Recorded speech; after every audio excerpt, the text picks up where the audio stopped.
Hi,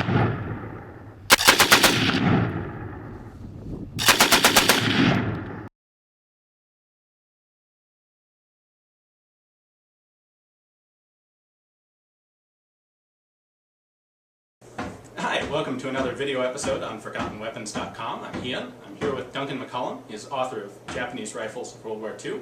It's an excellent, concise guide for intermediate or advanced collectors. Particularly good information for identifying various Japanese rifles that you may not be familiar with. The more interesting, rare examples of guns that you'll find out there. And today we're here with an example of one of those interesting rifles. We have a Japanese Type 2 paratrooper. Tell me about the Type 2. Who did they issue this to? What's different about the Type 2? Well, the Type 2 was the first practical paratrooper rifle developed by the Japanese after 2 or 3 experimental type guns that they tried and rejected for production.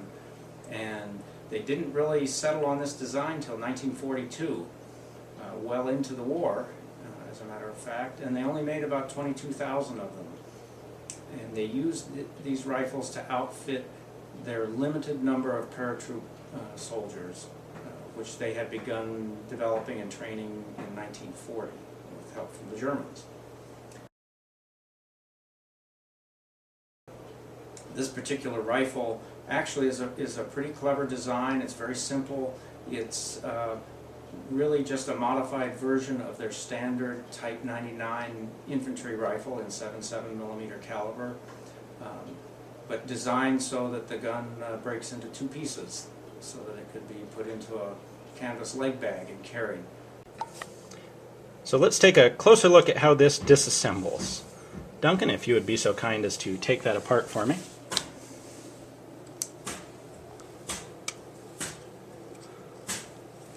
Wire loop there is specifically to give you leverage to undo the screw. That pulls open, and then the rifle simply slides apart. Wedge comes in from the right side through this notch and engages with the slanted surface of this area here. Put it back together. You just need to have the wedge out and the 2 pieces slide together, push the wedge in, and thread it down. Nice. Now, one of the other interesting features about Arisakas, especially early ones, is the anti-aircraft sights that the Japanese put on them. Can you show us what those are and what they were intended to do? That's certainly a feature that's not very common. Yeah, I don't know of another standard issue military rifle other than the Japanese Arisakas that has a mechanism to help you shoot at moving airplanes. For the Arisaka, with the ladder sight up, there are 2 wings that fold down, and on the wings are numbers for 1, 2, and 3, and those represent in hundreds of knots the speed of the airplane that you're trying to shoot at, and you use the 1 or the 2 or the 3 as your rear aiming point based on your estimate of the speed of the airplane, and then you fire off your round and hopefully if you're a really, really good shot, maybe you hit this airplane that's flying past you at 300 knots. If you've got several hundred people doing that, maybe 1 or 2 of them will actually hit the airplane. Trying to aim the gun from, say, way out here at the 300 knot rear aiming point is kind of awkward because the gun is going to be at a pretty severe angle to your shoulder compared to normal firing. But that was the concept. In the middle of World War II, these were they actually eliminated these as part of the simplification of Type 99 rifles in general. And after mid to late 1942, rifles didn't have these on them anymore.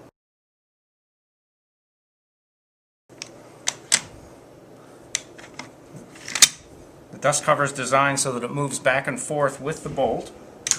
So there's unlike some other dust covers that have to be manually moved back and forth, this one will go with the bolt.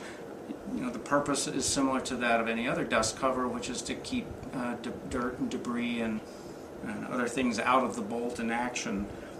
Its biggest disadvantage is that it's noisy to operate. And, you know, it adds yet another piece of rattly metal to the gun. It's believed that in usage during World War II, a lot of the dust covers were just thrown away. And partway through the war, dust covers were eliminated from guns, even though the receivers were still machined with the grooves for the dust cover. They stopped making them and issuing them by 1943. Okay, very simple to remove the bolt. Bolt release.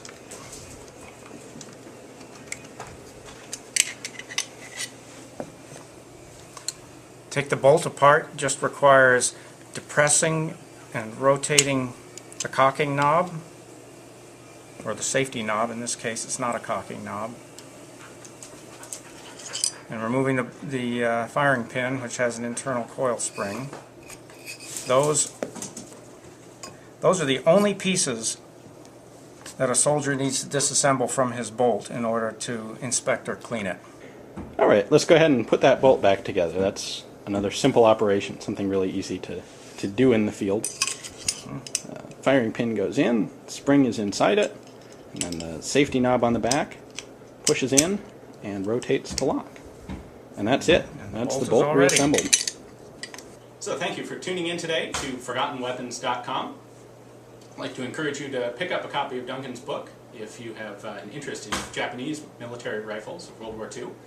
It's available at gun shows everywhere, at Amazon, and all reputable military weapons book dealers.